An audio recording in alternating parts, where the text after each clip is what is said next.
ఈరోజు అన్ని రకాలుగా కూడా నష్టమే తప్ప వ్యవసాయం దండగా అన్న పరిస్థితిలో చంద్రబాబు నాయుడు గారి పాలనలో జరుగుతూ ఉంది.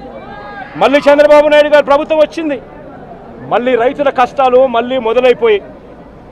ఇదే విధంగా పొగాకు బోర్డు గత సంవత్సరం కంటే ఈ సంవత్సరం రైతులకు 20% పొగాకు ఎక్కువ వేసుకోండి, మేము కొనుగోలు చేస్తాము అని చెప్పి ప్రతి రైతుకు కూడా 20% ఎక్కువ కొనుగోలు చేసే విధంగా రైతులకు ఆర్డర్లు ఇచ్చినారు.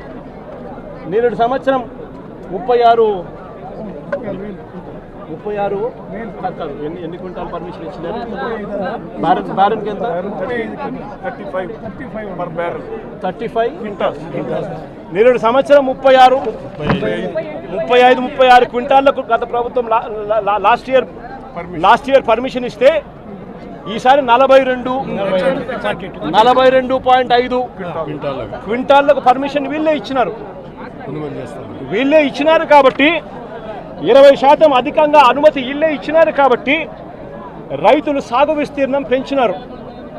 పెంచిన తర్వాత పెట్టుబడులు చూస్తే 30% పెరిగాయి. చంద్రబాబు నాయుడు గారి పుణ్యాన ఆర్బీకేలు నిర్వీర్యం అయిపోయిన పరిస్థితుల్లో ప్రతిదీ కూడా బ్లాక్లో కొనుగోలు చేయాల్సిన పరిస్థితుల మధ్య రైతు వ్యవసాయము రాష్ట్రంలో 30% పెరిగింది. రైతు పరిస్థితి ఎలా ఉంది అంటే, ఒకవైపునేమో రైతు ఎక్కువ విస్తీర్ణంలో పొగాకేశాడు, కారణం ఏంటంటే వీళ్ళు పర్మిషన్ ఎక్కువ వేసుకోమని చెప్పారు కాబట్టి. మరోవైపు రైతుకు పెట్టుబడి ఖర్చు పెరిగింది.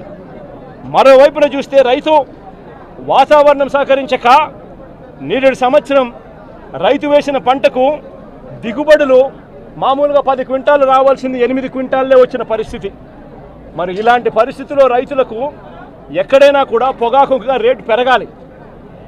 కానీ రైతు కర్మ ఏమిటి అంటే చంద్రబాబు నాయుడు ముఖ్యమంత్రి కావడం, దాని దెబ్బకు రేట్లు గత సంవత్సరం 366 రూపాయలు కేజీ ఉండాల్సింది ఇంకా పెరగాల్సింది పోయి ఏకంగా 200 రూపాయలు కూడా రైతులకు గిట్టుబాటు కాని పరిస్థితిలో ఈరోజు రైతులు అమ్ముకుంటా ఉన్న పరిస్థితి ఈరోజు కనిపిస్తూ ఉంది.